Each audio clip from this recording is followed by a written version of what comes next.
ये पवित्र पावन शिव महापुराण की कथा को श्रवण करने का सौभाग्य शिरडी वासियों को प्राप्त हुआ। और पहले भी कहा, आज फिर कहते हैं कि जब तक शिव की कृपा ना हो, भगवान देवाधिदेव महादेव की करुणा ना हो, दया ना हो, तब तक भगवान शिव की पवित्र कथा बक्से बढ़ाओ, चोंगे चोंगे बढ़ा रहे हो, बक्से बढ़ाओ, बक्से, बक्सों की आवाज ही नहीं चालू है।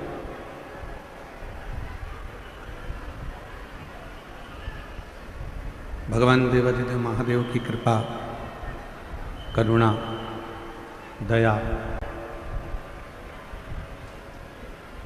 जब तक ना हो तब तक जीव एक क्षण भी शिव नाम नहीं ले सकता।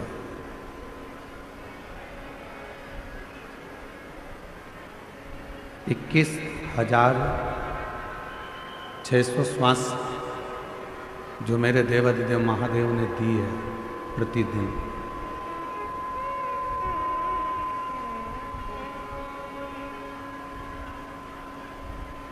उन 21,600 श्वास में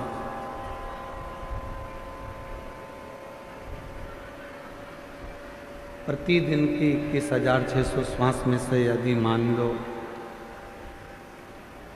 कोई एक श्वास में भी यदि शिव का नाम निकल जाए, भगवान शंकर का नाम निकल जाए, तो ये मानकर चलिए कि हमारी 21,600 श्वास सब शिव की हो गई। क्यों? क्योंकि हमारे सनातन धर्म में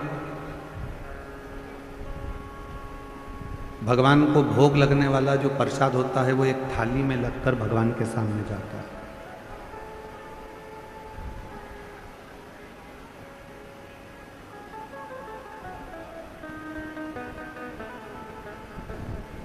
भले प्रसाद भंडारे में जो भोजन बना वो बहुत सारा बना, चावल भी बना, सब्जी भी बनी, पूड़ी भी बनी, बूंदी भी बनी, सेव भी बना, मिक्सचर भी बना, सब कुछ बना, पर भगवान के सामने जितना भोजन बनता है वो सब भगवान के सामने नहीं जाता, भोग लगने के लिए नहीं जाता।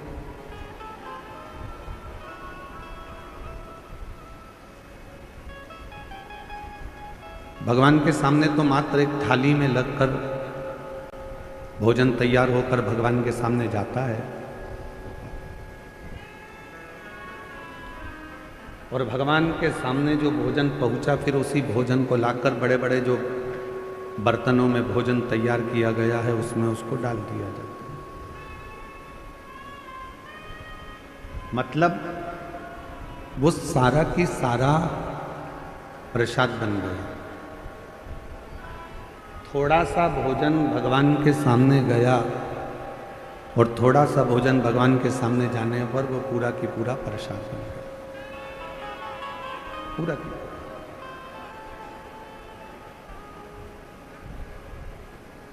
गया थोड़ा सा है,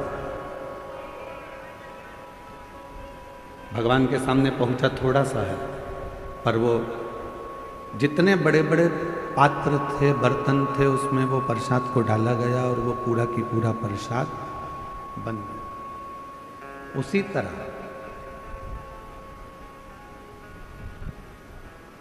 शिव महापुराण की कथा कहती है यही तरीका हमारी 21,600 श्वास का है। जो मनुष्य के शरीर से 21,600 श्वास निकलती है, उस 21,600 श्वास में से यदि एक श्वास पर भी भगवान शंकर का नाम आ जाए तो ये मानकर चलना कि तुम्हारी बाकी की जितनी श्वासें हैं तब सब शिव की हो गई हैं, शिव की कृपा पात्र हो गई।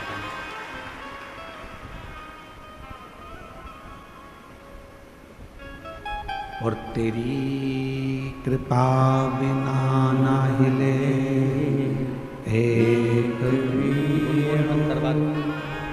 गुनगुन चल रहा है ना, श्वास तेरी कृपा से तनो तनो, बखान क्या करूं मैं लाखों के ढेर का, चपटी भभूत मेरे खजाना कुबेर का, हे गंगाधर मुक्ति द्वार ओमकार तू, भोले ओमकार तू, आयो शरण तिहारी शंभु तार तार तू, बखान क्या करूं मैं लाखों के ढेर का, चपटी भभूत मेरे खजाना कुबेर का, हे गंगाधर मुक्ति द्वार ओमकार तू, भोले ओमकार तू, आयो शरण तिहारी शंभु तार तार तू। शिव कथा कह रही है, भगवान शंकर का चरित्र कह रहा है।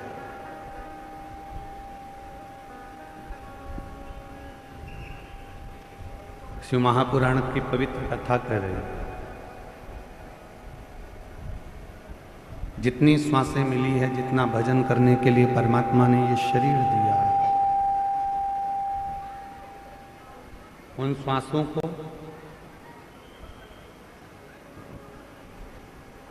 परमात्मा को देने का प्रयास करें।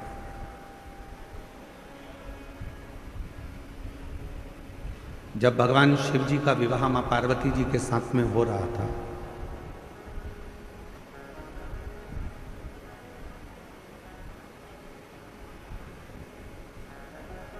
भगवान देवादिदेव महादेव जो मां जगज्जननी जगदम्बा अम्बा पार्वती के साथ में विवाह कर रहे थे,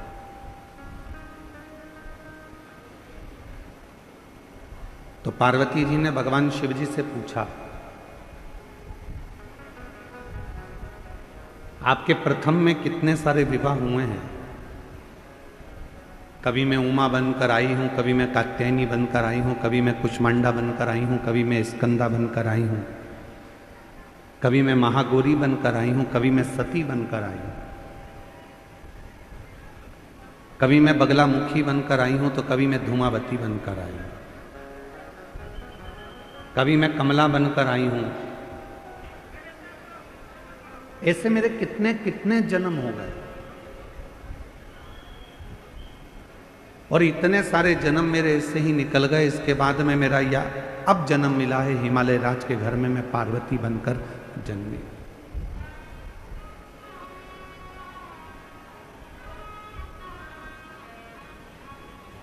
एक जन्म मुझे आज मिला है जो मैं पार्वती बनकर जन्मा। प्रभु, अब मैं ये चाहती हूं कि आगे के कोई जन्म मुझे ना मिले, और ये जन्म मेरा आखिरी हो, और ये जन्म मेरा आपके साथ में रहे। मैं ना मरूं, ना फिर जन्म लूं, ना फिर मृत्यु के काल में जाऊं, और ना फिर मेरा कभी जन्म।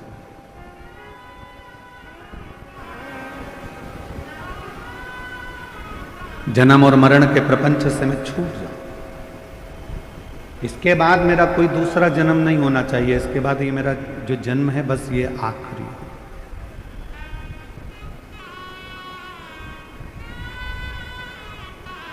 शिवजी ने कहा, पार्वती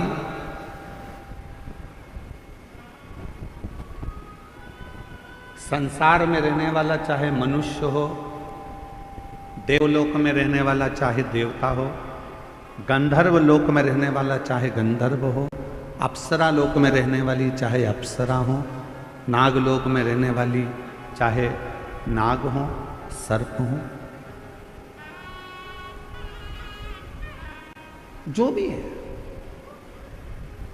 यदि वो एक बार मेरा भजन कर लेते हैं और मेरा यदि उन्होंने स्मरण कर लिया, उनके मुख से नमः शिवाय, ओम नमः शिवाय निकल गया, उनके मुख से श्री शिवाय नमस्तुभ्यम निकल गया, यदि उन्होंने एक लोटा जल मुझे समर्पित कर दिया, तो शिव जी कहते हैं पार्वती तुम क्या, देवता हो, गंधर्व हो, अप्सरा हो, सर्प हो, कोई भी हो, चाहे वो मनुष्य हो, शिव जी कहते हैं फिर उनका दूसरा जन्म नहीं होता, वो मेरे हो जाते हैं और सारे जन्म और मरण के प्रपंच से छूट जाते हैं।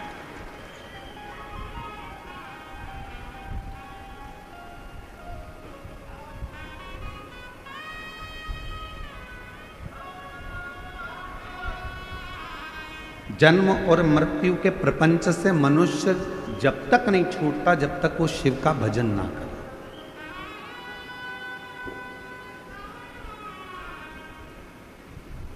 कल हमने कथा में कहा था, विट्ठल विट्ठल भजोगे चले आएंगे त्रिपुरारी।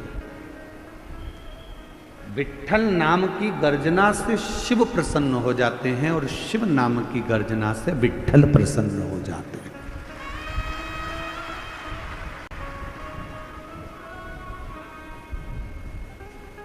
कोई राम जी को भजने वाला है, कोई कृष्ण जी को भजने वाला है, कोई दत्त को भजने वाला है, कोई भगवान को भजने वाला है, 33 कोटि देवताओं का कोई भजन करने वाला है। और अगर वो शंकर को नहीं भजता, शिव का भजन नहीं करता, शिव को नहीं मानता, तो उस पर कभी कोई देवता कृपा नहीं करता।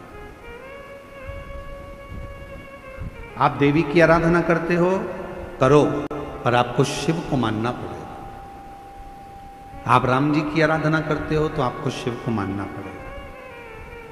आप दत्त की आराधना करते हो तो आपको शिव को मानना पड़ेगा।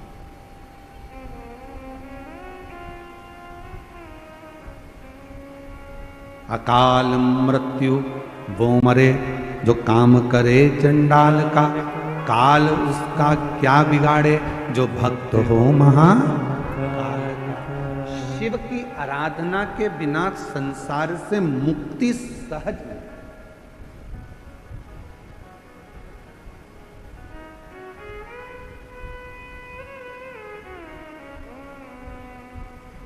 भगवान शंकर की आराधना के बिना आप मुक्त नहीं हो सकते।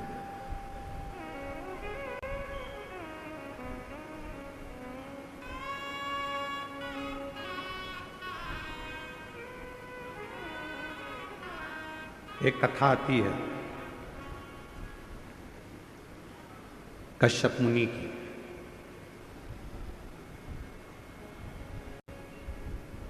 असुरों ने, राक्षसों ने पूरे देवताओं के लोक को अपना बना लिया।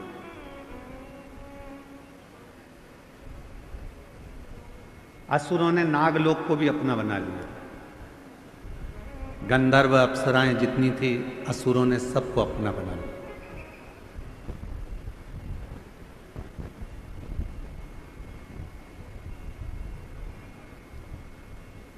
जब सारे देवताओं का देवलोक चले गया, इंद्र का सिंहासन चले गया, अप्सराओं का लोक चले गया, गंधर्वों का लोक चले गया, सब कुछ जब चला गया, तब असुर पाताल लोक में जाने लगे।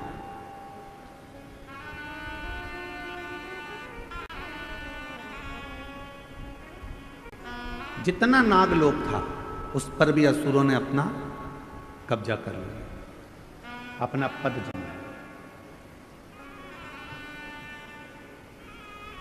सब घबरा गए, कहाँ जाएं, कहाँ जाएं, कहाँ जाएं। तब शेषनाग भगवान, जो शेषनाग जी देखे आपने, भगवान विष्णु जी जिनके ऊपर शयन करते हैं, शेषनाग।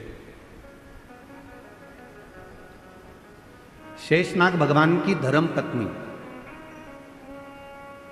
कल आपको बताया था, वासुकी नाग की धर्म पत्नी सतशीर्षा। क्या नाम बताया था? जम के बोलो जरा, सतशीर्ष। जब गर्भाशय में या रजोधर्म के समय पर कोई तकलीफ होती है तब सतशीर्षा माता का स्मरण किया जाता है। सतशीर्ष ये वासुकी नाग की धर्मपत्नी है।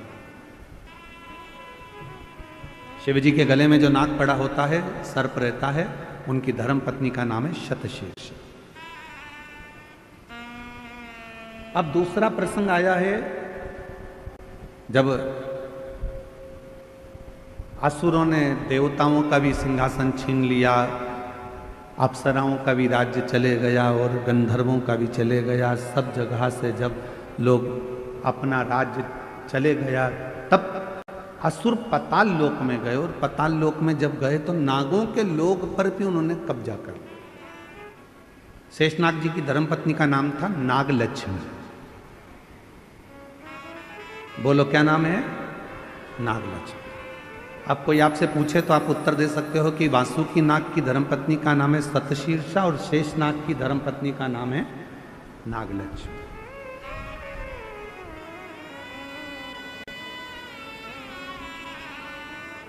नागलक्ष्मी के पास में सूचना मिली, और माता नागलक्ष्मी के पास में जब सूचना मिली कि देवताओं का सिंहासन चले गया, गंधर्वों का चले गया, अप्सराओं का चले गया, नागलोक चले गया, असुरों ने चारों तरफ हाहाकार मचाकर सब दूर कब्जा कर कर रख लिया, तब माता नागलक्ष्मी के पास में सूचना गई। तो माता नागलक्ष्मी शिव की परम उपासक,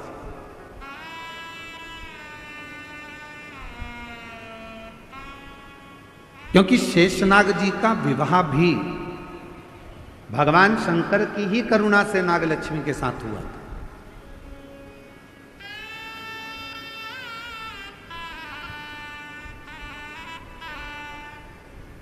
नागलक्ष्मी के पास में जब बात गई तो नागलक्ष्मी ने विचार किया कि ये ऐसा प्रसंग है तो चिंता मत करो,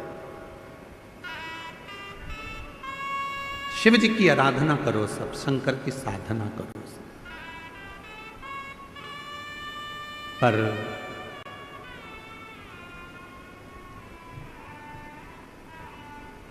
देवता बैठ गए साधना करने के लिए, गंधर्व बैठ गए साधना करने के लिए, अप्सराएं बैठ गई साधना करने के लिए, नाग बैठ गए साधना करने के लिए।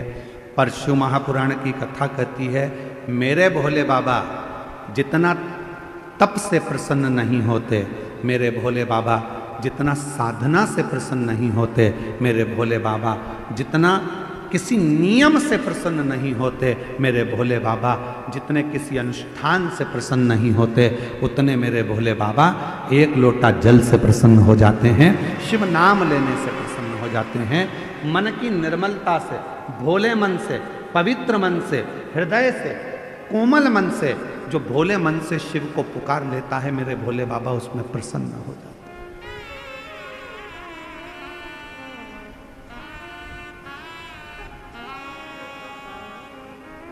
उसमें शिव की प्रसन्नता हो जाती है।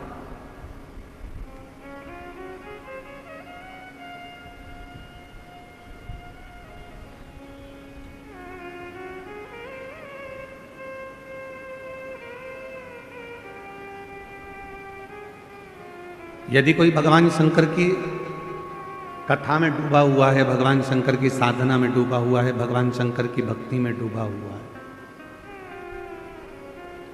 आप उसमें अर्चन दे रहे हो तो आपको तकलीफ थोड़ी भोगना पड़ सकती है। पर यदि शिव भक्ति में अगर कोई डूबा हुआ है और उसको थोड़ा सा सहयोग दे रहे हो तो आपकी जिंदगी संवर सकती है, आपका जीवन कर्तार्थ हो सकता है। शिव महापुराण का एक नियम है, आप लोगों को पहले भी बताया कि अगर कोई कथा सुन रहा है, आप सब जितने लोग ये आगे बैठे हैं ना, हम जानते हैं कि तुम सब और जितने इन पंडालों में बैठे हैं, कई तो पूरी रात से इंतजार कर रहे होंगे और कई 2 बजे रात को नहाकर स्नान कर 3 बजे 4 बजे घर से निकले होंगे, तब जाकर ये कथा के पंडाल में आगे जाके बैठे।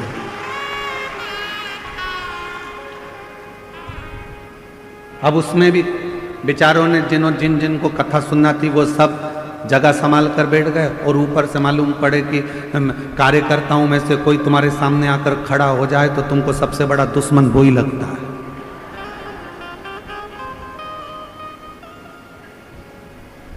ढाई घंटे की कथा है और उसमें भी तुम मेरे सामने आकर खड़े हो गए, मैं तुम्हारे पांव पड़ती हूं, तुम हट जाओ या बैठ जाओ। तो अच्छा, अभी हमारे डॉक्टर सुजय विखे पाटिल जी कह रहे थे माइक पे, इशारे में कह रहे थे, देखो उनकी समझ देखिएगा। मैं डॉक्टर सुजय विखे पाटिल जी को इसके लिए मैं बहुत बहुत धन्यवाद दूं। उनकी समझ देखिएगा कि उन्होंने माइक पे है, बीच में बहुत लोग खड़े थे, साइड में खड़े थे, तो सबको इशारा कर कर कहा नीचे बैठ जा, नीचे बैठ जा, नीचे बैठ जा। मैं डॉक्टर सुजय विखे पाटिल जी को इसके लिए धन्यवाद दूंगा कि कार्यकर्ताओं पर आपका कमांड और कार्यकर्ताओं को मार्गदर्शन देना कि नीचे बैठ जाओ, कम से कम पीछे वालों को देखने में, पीछे वालों को सुनने में, पीछे वालों को समझने में दिक्कत नहीं। एक सही नेतृत्व करने वाले के जीवन में ये चीजें अगर रहती है तो वो निश्चित है शिव की कृपा से बहुत उच्च पद पर जाकर विराजमान हो। ये छोटे छोटे मार्गदर्शन, छोटे छोटे। क्यों खड़े हो? पीछे वालों को तकलीफ हो रही होगी तुम्हारे खड़े रहने से, बैठ जाओ। 2 घंटे की कथा है, खड़े रहना है तो तुम्हारी दुकान पे जाके खड़े हो जाना, थोड़ी देर बैठ जाओ। यहां तो कितना सुंदर कहा है, 3 जगह पर बैठने से कुछ ना कुछ लेकर ही जाते हो। पहला है अपने माँ बाप के पास बैठोगे, कुछ नहीं तो आशीर्वाद लेकर ही जाओगे। दूसरे नंबर पर परमात्मा के पास में या शिव की कथा में अगर कहीं बैठ गए तो कुछ ना कुछ लेकर ही जाओगे। और तीसरा, सतगुरु की शरणागति में गुरु के चरणों में जाकर बैठ गए तो कुछ नहीं तो ज्ञान या आशीर्वाद तो लेकर जाओगे ही, कुछ तो प्राप्त, कुछ तो मिले। और बाबा मैंने तेरे ही भरोसे, बाबा तेरे ही भरोसे हवा विच उड़ती जावांगी, बाबा डोर तो छड़ना में कटी जावांगी। भोले मैं तेरी पतंग, शंभू मैं तेरी पतंग, हवा बिच उड़ती जावांगी, बाबा डोर तो छड़ना में कटी जावांगी। शिव कथा कर रही शेषनाग भगवान की धर्म पत्नी नाग लक्ष्मी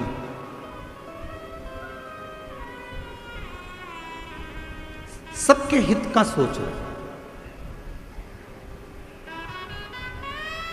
लक्ष्मी किसको कहा जाता है?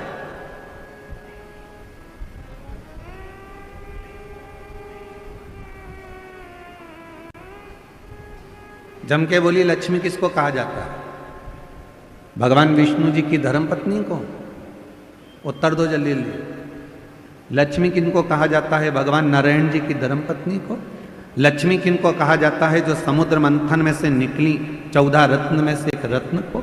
लक्ष्मी किसको कहा जाता है? जो तुम्हारी जेब में पैसा बनकर रखी है उसको। लक्ष्मी किसको कहा जाता है? जो तुम्हारी प्रॉपर्टी है, तुम्हारी दौलत है, तुम्हारी संपदा है उसको। लक्ष्मी किसको कहा जाता है? जो तुम्हारी फैक्ट्री है, तुम्हारा धन है, तुम्हारी गाड़ी है, तुम्हारा बंगला है उसको। लक्ष्मी किसको कहते हैं? तो कहा संसार के जितने घर हैं और उस घर में जो स्त्रियां रहती हैं और जो नारी सबके भले की सोचे, वही घर की लक्ष्मी है।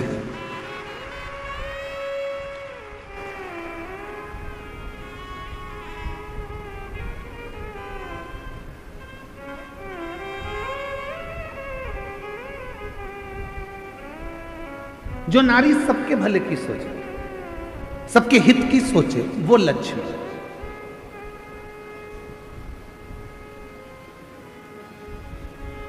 हम कल का प्रसंग सुनाते हैं आपको। कल हमारा नियम रहता है कि 5 दिन की कथा में 2 दिन हम सबसे मिलते हैं। तो शाम के समय हम पाटिल जी के पुराने वाले घर पर जहाँ हम रुके हुए हैं, उस भवन में हम रुके हुए हैं। तो वहीं नीचे सुजय भैया बोले कि सबसे मिलना है, गुरुजी 7 से 7:30 का समय दिया। अब मिलने वाले लाइन से आते रहे, पर हमारे माननीय बीके पाटिल जी की धर्मपत्नी श्रीमती शालिनी ताई, वो उधर से गांव की जो महिलाएं होती हैं उनको जाओ जाओ प्रणाम कर लो। फिर उधर से कोई भाई थे, उनकी आंखें नहीं थी तो उनको लेके आ गई, जाओ प्रणाम कर लो। फिर उधर से कोई काम करने वाला भाई था, उसको लेके आ गए, उनको प्रणाम करवाया। तो जितने कार्यकर्ता खड़े थे उन्होंने कहा ताई पहले इनको करा देते हैं। तो ताई बोली नहीं नहीं, इनका बाद में करा लेना, पहले ये बेचारे बहुत देर से खड़े हैं, इनके लिए सोचो, इनको कराओ। लक्ष्मी किसको कहते हैं? तुम्हारी जेब में पैसा भरा है उसको लक्ष्मी नहीं कहा जाएगा।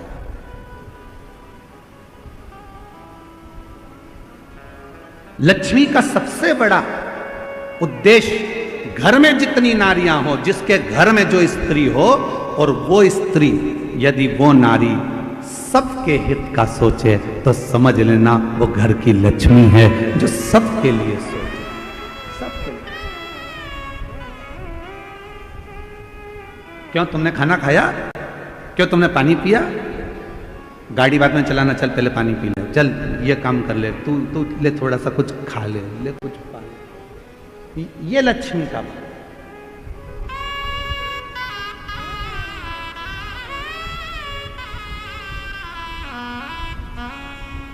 मैं शालिनी ताई जी आपको बहुत बहुत साधुवाद देता हूं। भोजन बनाने के लिए आपने सेवक रखे थे, भोजन बना रहे थे ब्राह्मण, उसके बाद भी शालिनी ताई घर नहीं देना हो, गुरु जी को ये जरूर। इसको कहते हैं मातृत्व भाव में लक्ष्मी का। और मुझे उम्मीद है जितनी मेरी जीजियां कथा सुन रही हैं और जितने मेरे जीजा कथा सुन रहे हैं और जितने संपूर्ण देश विदेश में बैठकर सनातनी शिशु महापुराण की कथा को सुन रहे हैं, तुम्हारे भी घर में एक नारी ऐसी जरूर होगी जो सबके लिए सोचती होगी, वो घर की लक्ष्मी है, वो घर की।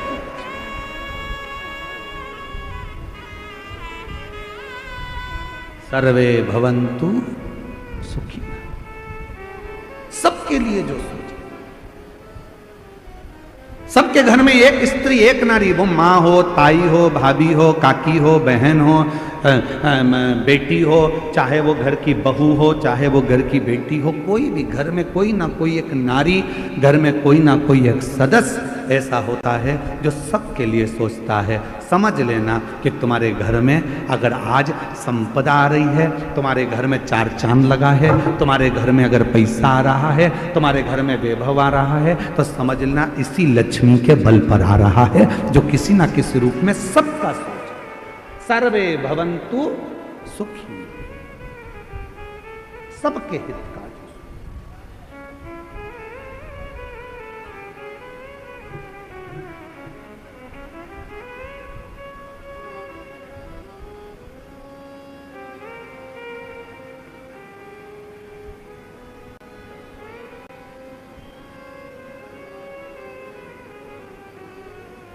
शिव की अविरल भक्ति में, भगवान शंकर के भजन में, शंकर के स्मरण में जो डूब गया।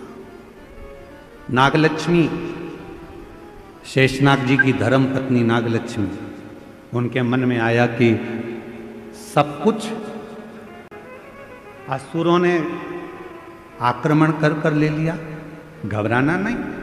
नागलक्ष्मी ने देवताओं से कहा कि तुम भी मत घबराओ, नागलक्ष्मी ने नागों से कहा तुम मत घबराओ, नागलक्ष्मी ने अप्सराओं से कहा कि तुम मत घबराओ, नागलक्ष्मी ने गंधर्वों से कह दिया कि मत घबराना, और नागलक्ष्मी ने पृथ्वी पर मनुष्य से कह दिया कि तुम्हें घबराने की जरूरत नहीं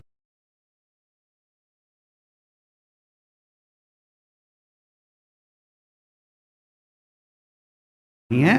तुम एक काम करो, शिव की आराधना करो, शंकर की साधना करो। जो कोई नहीं दे सकता वो शिव दे सकता, जो कोई नहीं कर सकता वो शिव कर सकता।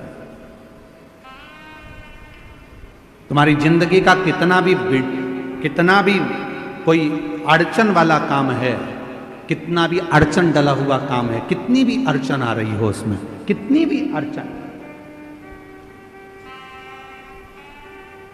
कितना भी अड़चन का काम क्यों ना हो, 5 दिन है तुम्हारे पास में, धनतेरस, रूप चौदस, दीपावली, पड़वा और दूज। क्यों हमारे सनातन धर्म में, क्यों हमारे हिंदू धर्म में दीपावली की इतनी महत्वता होती है? क्यों होती है?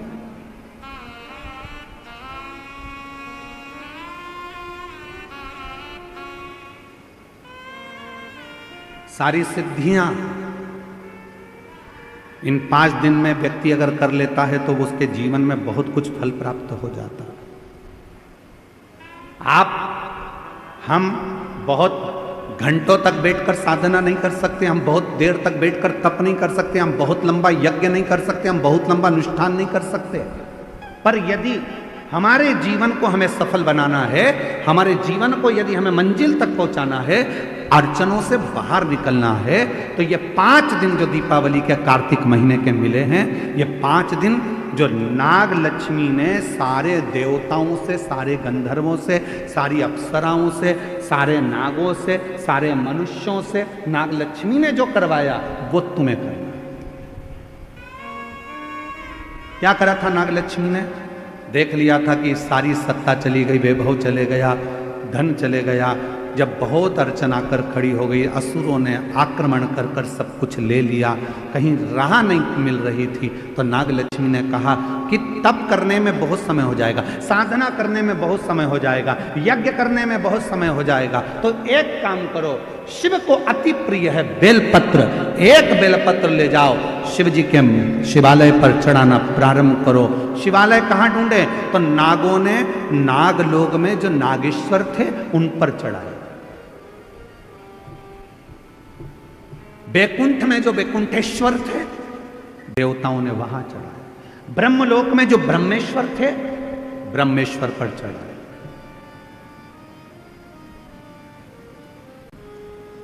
गंधर्व लोक में जो थे गंधर्वों के लिए वहां चढ़ाए।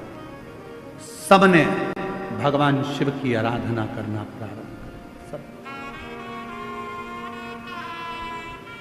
और क्या आराधना करी उन्होंने?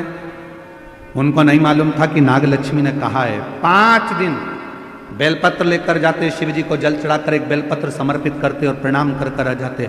ये 5 दिन आप बड़ा यज्ञ नहीं कर सकते, साधना नहीं कर सकते, तप नहीं कर सकते, आराधना नहीं कर सकते, तो अपने घर के अंदर पूरे घर में भ्रमण कर कर एक बेलपत्री को बीच वाली पत्ती से पकड़कर पूरे घर का भ्रमण कर कर अपने मन की कामना कर कर बाबा देवाधिदेव महादेव को ये 5 दिन रोज एक बेलपत्र चढ़ाना प्रारंभ करो।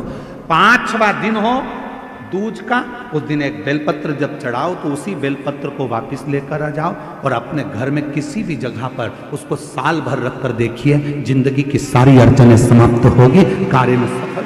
यह नाग लक्ष्मी के पूजन का दिन।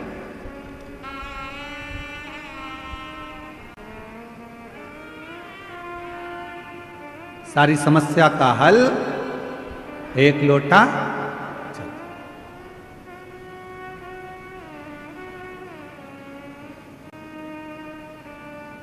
महाराज